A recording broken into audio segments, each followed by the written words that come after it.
The Weems Caves are located on the north shore of the Firth of Forth. The caves contain more than 50 Iron Age symbols carved into the rock. Archaeologists Joanna Hambley and Tom Dawson showed me around and explained the significance of the carvings and of the people who made them.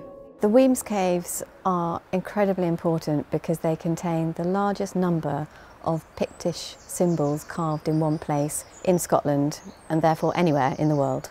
Traditional thinking about the chronology are that they date from the 7th to the 8th centuries, so that's 600s and 700s AD. The evidence we have at Weems suggests they could have been carved in the 300s or the early 400s. We're in the Anglo-Saxon period. That's the time that the Picts occupy. And we know that a lot of the later carvings incorporate Christian symbols, but these ones don't. And so it could be that these are the beginnings of Pictish art. Here we have one of the most well-known carvings in the Weems Caves, and this is probably a horse. It's really, really rare to find something like this in a cave. It's very Pictish in its style because it's just so elegant and free-flowing. They're an Iron Age peoples in Scotland, and their Pictish territory was from here right up to Shetland.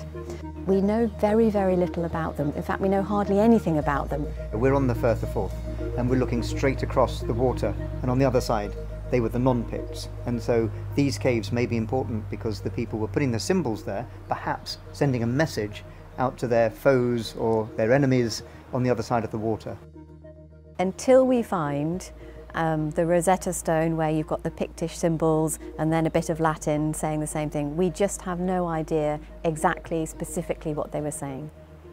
Unlocking the meaning of the carvings has been made all the more difficult because the Picts did not write down their own history, and other descriptions of them from the period have proven to be less than reliable. All of the archaeological evidence is that the Romans were paying the local Pictish kings a lot of silver just to leave them alone. The Romans didn't want to advertise the fact that they weren't being successful, so everything they wrote was always about how they'd won battles. It was propaganda, it was fake news. Even today in Scotland, people are quite proud about the fact that the Picts effectively kept the Romans out. The carvings are always on the brightly lit wall, always. The Picts were quite capable of lighting up a dark space with a lamp, but they chose to carve on the walls that get the sunlight most of the day. What that tells us maybe about what the Picts were doing here at that time is people were visiting the caves and viewing the carvings, or maybe participating in the carving of the symbols. We don't know, but it's a social thing, which almost certainly a religious thing, but it's also about people. Jonathan's cave has a very rare carving of a boat. Yeah. A boat? Yes. Yeah. Wow. Yeah. That's a spoiler.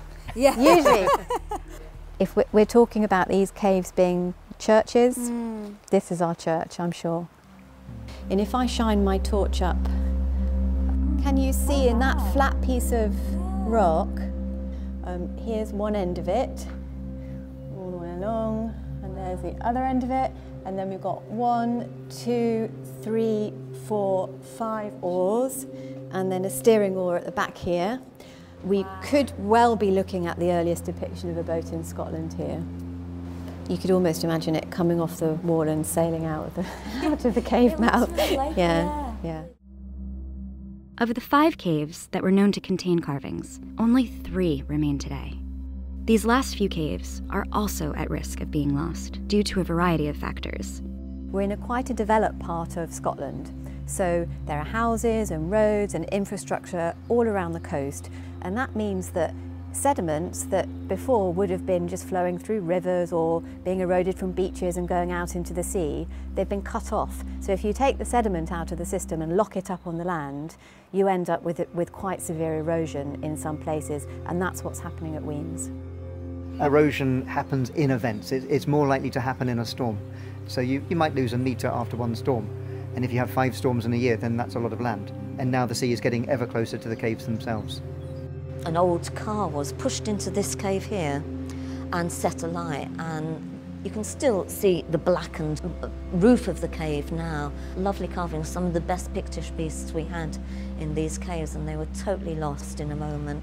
With the caves being so accessible, It is not surprising that some modern visitors also choose to mark the walls. But they often don't realize just how important the marks are underneath that they're removing in the process. Graffiti is graffiti. It's people leaving their names and their I was here.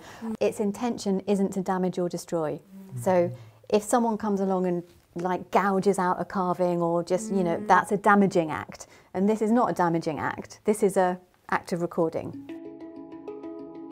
We're sure that a lot of the damage is inadvertent, and it's just people don't realise what's there.